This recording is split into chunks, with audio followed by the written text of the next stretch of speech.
हाय लोगोफोर खुलुमबाय गिबियावनो बयखौबो लोगोसे बयनिसिमबो गुड मर्निं ओमफ्राय नै दायो आङो नाइसा फेस वाशनि सायावहाय फिसा भिडिअ लानानै फैदों बे फेस वाशखौ माबोरै इउज खालामनांगौ बेखौनो एसे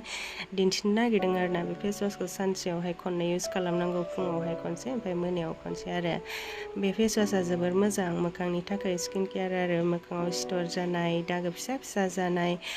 मोखां माननाय माने बेफोरनि थाखाय आरोना माइसुमिफोराबो हामलांदोसो आंना थरसे थरनै जादोंमोन माइसुमिफोरा ओमफ्राय नै मोनायावहाय बेबायदि इउज खालामनांगौ आरो मोखांखौ एसे हुगारनानै लादो ओमफ्राय फुनदो आरोना मोखाङाव फुननानै एसे दाब दाब दाब दाब दाब दाब दाब इदि फुनलाबाय थादो आरो 10 मिनिटसो ओमफ्राय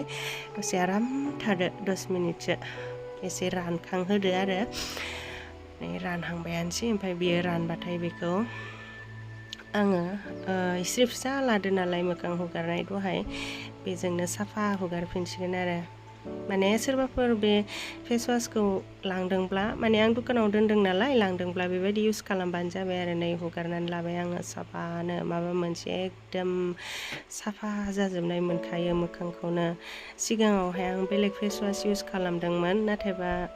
बारा बेबायदि मोनाखैमोन आरो स्किनखौ ओमफ्राय दा बेखौ इउज खालामनानै बिराद मोजां मोनदों आङो ओमफ्राय नै हुगारखांनानै मोखांखौ एसे फोराननांगौ फोराननानै क्रिम फुनगोन आङो मोखाङानो दाबो रानाखै आंना हिस्रि गुरैफोरजों हुगार जागौमोन नाथायबा हुगारनाय जायासै आङो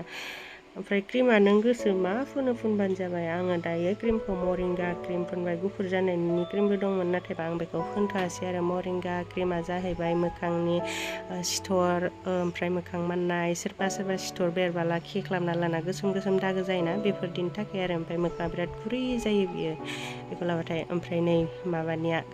गोसोम दागो खारनाय नानेखा खारनायनिया आंहाथ'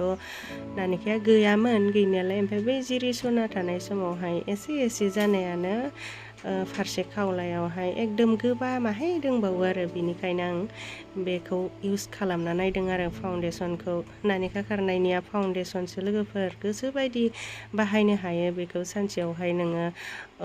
मोखां सुखांनानै खैबार फुनजायो नाथायबा बांद्राय फुननाङा एसेल' फुननांगौ आरो